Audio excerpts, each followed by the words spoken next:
আমার একটা স্তর নেই হাসিফ সাহেব, আমাকে বিয়ে করে ঠকে যাবেন আপনি। বেশ কয়েক বছর আগে সিস্ট হয়েছিল, সিস্টের গ্রোথ নাকি ভালো ছিল না, ক্যান্সার ছিল বোধহয়। তাই ডক্টর সিদ্ধান্ত নিয়েছিলেন স্তন কেটে বাদ দিতে হবে, নয়তো শরীরের বাকি অংশ ছড়িয়ে পড়ার আশঙ্কা ছিল। তারপর কেটে বাদ দিল। আপনাকে বিয়ে করার পর হয়তো আপনার বাচ্চাকে আমি স্তন পান করাতে পারবো না। আমার কথা শুনে হাসিফ সাহেব যেন চোখের পলক ফেলতে ভুলে গেলেন।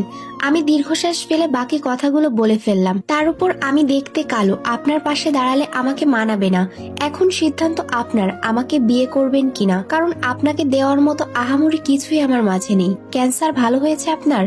কাঁপতে কাঁপতে কথাগুলো বলল হাসিফ সাহেব। আমি মুচকি হেসে হাসিফ সাহেবকে জবাবে বললাম, ভালো না হলে নিশ্চয় আপনার সামনে বসে থাকতাম না। হাসিফ সাহেব আমার সঙ্গে আর কোনো কথা বললেন না, উঠে চলে গেলেন ড্রয়িং রুমে। আমি ঘর থেকেই শুনতে পেলাম পাত্রপক্ষের লোকদের মাঝে চলা গুঞ্জন। অবশ্য এমন গুঞ্জন প্রায়ই শুনি, কারণ আমাকে দেখার আগ পর্যন্ত তারা স্বাভাবিক থাকে। আমাকে দেখার পর আমার কমতি সম্পর্কে জানার পর তারা অবাক হয়, বিরক্ত হয়, তারপর বিরক্ত হয়ে চলে যায়। আজকের ঘটনা রোজকার ঘটনার মতো অবস্থা। আমি মাথা নিচু করে আসছি, লজ্জায় মাথা কাটা যাচ্ছে আমার। মনে মনে প্রার্থনা করছিলাম যেন মাটি দুই ভাগ হোক, আমি সেই মাটিতে ঢুকে পড়ি। অবশেষে তারা চলে গেলেন, আমি যেন হাঁপ ছেড়ে বাঁচলাম। সাজ রিমুভ করে পরনের শাড়ি বদলে 3 পিস পরে নিয়েছিলাম, কারণ বিকেল 4টায় আমার কোচিং এ ক্লাস আছে। মাথা ওড়না তুলে পার্স হাতে নিয়ে ঘর থেকে বের হয়ে ড্রয়িং রুম পেরিয়ে যাব, এমন সময় বাবা আমাকে ডাক দিলেন। আমার কেন যেন আজ বাবার সামনে যেতে ইচ্ছে করলো না। মনে হচ্ছে বাবার সামনে গেলে আমি কেঁদে ফেলবো। একজন কন্যা দায়গ্রস্ত বাবার অসহায় কন্যা আমি, যেই কন্যা দুনিয়াতে আসার পর থেকে কেবল বাবাকে জ্বালিয়ে মারছি। বাবা, আমি রাতে এসে কথা বলবো, অলরেডি লেট আজকে। এখনই শুনি তোর কথা। আমি থমকে গেলাম আমার তথাকথিত মায়ের কথা শুনে। তারপর আরো কিছু বিষাক্ত বাক্য আমার দিকে ছুড়ে দিলেন তিনি। তুই এমন অচল যে তোরে যৌতুক দিয়ে বিয়ে দিতে চেয়েও মাথা থেকে নামাতে পারছি না। কোনো চোর টাইপ ছেঁচড়ার গলায় ঝুলে পড়, নয়তো গাছের ডালে ফাঁসি দে। তবু আমাদের মাথার উপর বোঝা হয়ে না থেকে মরে যা, নয়তো পালিয়ে যা রাতের অন্ধকারে। রোজ রোজ পাত্রপক্ষের কাছ থেকে রিজেক্ট হতে তো আর ভালো লাগছে না। আমার তথাকথিত সৎমা আমার বাবার পাশে দাঁড়িয়ে উপরোক্ত কথাগুলো বলেছিল।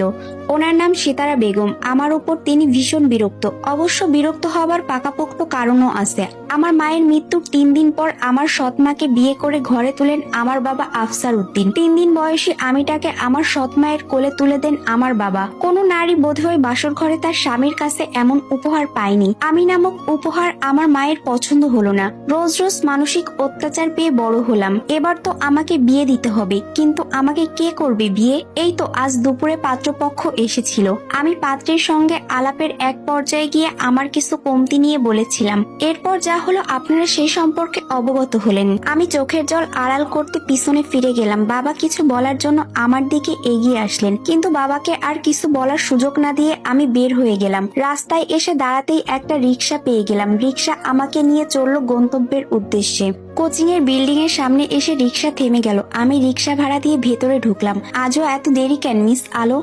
আমি পিছনে ঘুরতেই দেখলাম কাব্য স্যার দাঁড়িয়ে আছে, আমাদের কোচিং এর গণিত টিচার তিনি। আমি তাকে সালাম দিয়ে বললাম, স্যার আসলে বাসায় গেস্ট এসেছিল। রোজ গেস্ট আসে, অদ্ভুত। আগামীকাল থেকে যদি 1 মিনিটও লেট হয় তাহলে আপনার আর কোচিং এ আসার দরকার নেই। আপনি রোজ দেরি করে আসেন, আমার বাকি স্টুডেন্টদের পড়াশোনায় ডিস্টার্ব হয়। You understand what I am saying? Yes sir, go two